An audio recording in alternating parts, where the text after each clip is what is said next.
নমস্কার। আবার চলে এসেছি আপনাদের সঙ্গে গল্প করার জন্য। নিশ্চয়ই সকলে খুব ভালো আছেন।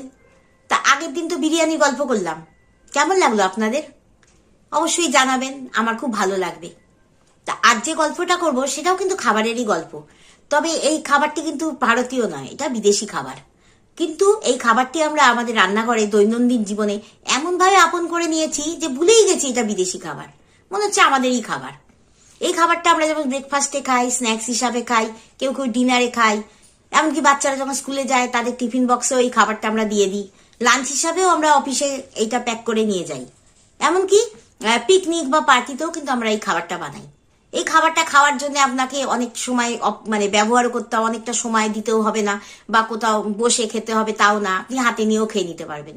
খুবই চটজলদি এবং মানে সময় বাঁচানো খাবার। তাই এই খাবারটি হচ্ছে স্যান্ডউইচ। তা স্যান্ডউইচ বলতেই তো আমরা বুঝি যে দু টুকরো পাউরুটি, তার মাঝখানে হচ্ছে স্টাফিং। সেটা ভেজ, নন ভেজ, ফ্রুট বা চিজ যাই হোক না কেন, আমরা আমাদের নিজেদের ইচ্ছা মতো এই স্টাফিং দিয়ে স্যান্ডউইচ বানিয়ে নিই। কিছু না থাকলে অনেক সময় আমরা পেঁয়াজ, টমেটো, শসা দিয়েও বানিয়ে নিই। কেউ তো আরো ভালো, তাদের বুদ্ধি আরো প্রয়োগ করেন। তারা কি করেন, বাড়িতে লেফট ওভার খাবার বা কোনো সবজি বেঁচে থাকলে সেই দিয়েও স্টাফিং করে ফেলেন। তবে যতই আমরা নতুন নতুন ভাবে এই স্যান্ডউইচকে সৃষ্টি করি না কেন, এটি কিন্তু আমাদের খাবার নয়, একদম বিদেশি খাবার। তার চলুন আর জেনে নেওয়া যাক এই স্যান্ডউইচটা কোথাকার খাবার এবং কেই বা এর সৃষ্টিকর্তা। এটা জানার জন্য কিন্তু আমাদের বেশ কয়েক বছর পিছনে সরে যেতে হবে। 1762 সালে ইংল্যান্ডেরই একটা জায়গা, তার নাম হচ্ছে স্যান্ডউইচ।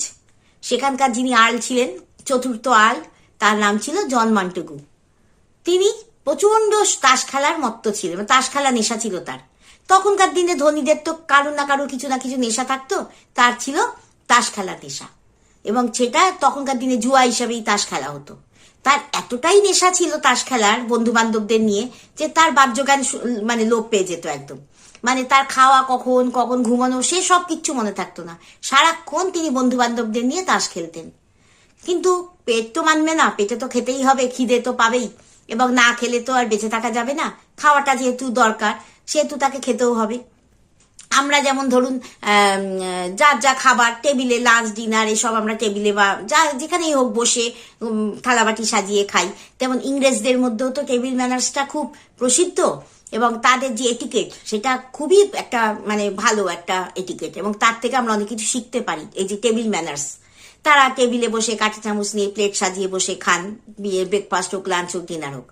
কিন্তু জন মন্টেগুর কাছে সেই সময়টুকুও ছিল না, মানে ইচ্ছাটাই ছিল না। তিনি মনে করতেন যে যেটুকুনি সময় তিনি টেবিলে যাবেন, গিয়ে খাবেন, ততক্ষণে তার আরো অনেক তাস খেলা হয়ে যাবে না, সেটা তিনি অপব্যবহার মনে করতেন সময়ের।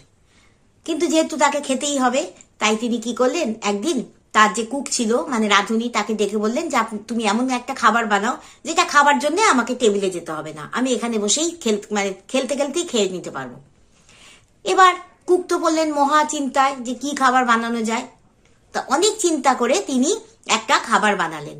সেই খাবারটা হলো 2 পিস ব্রেডের মাঝখানে মাংসের স্টাফিং দিয়ে তিনি বানিয়ে নিয়ে এলেন। যেহেতু তাদের খাবার তো ব্রেড, মাংস এইসবই তারা খান, আমাদের মতো তো আর ডাল ভাত খান না।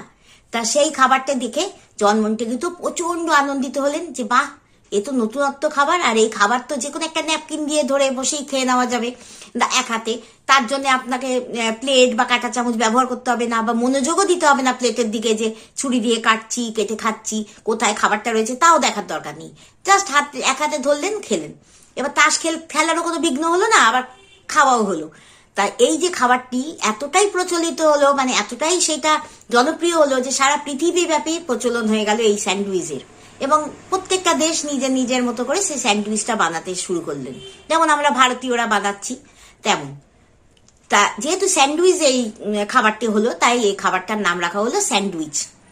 এবং পরবর্তীকালে এই যে আর্লের যে বংশধর যারা ছিলেন, যেমন 2004 সালে 11তম যে আর্ল ছিলেন, তার নামও ছিল জন মন্টেগু।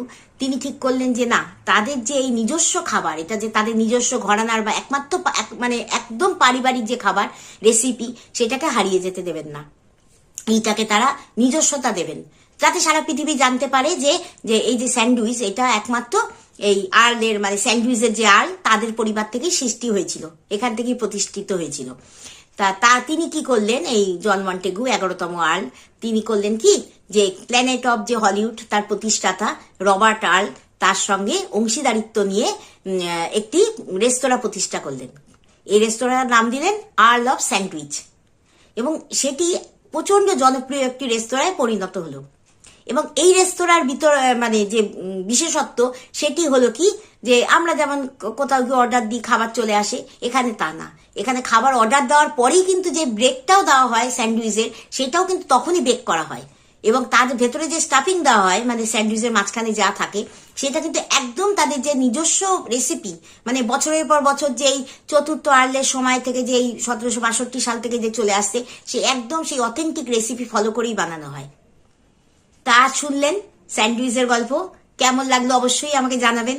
আপনাদের কমেন্ট পড়তেও আমার যেমন ভালো লাগবে, আমার উৎসাহ পাবো যে নতুন নতুন আরো গল্প বলার। তাহলে সকলে খুব ভালো থাকবেন, সুস্থ থাকবেন। আজ আসি, নমস্কার।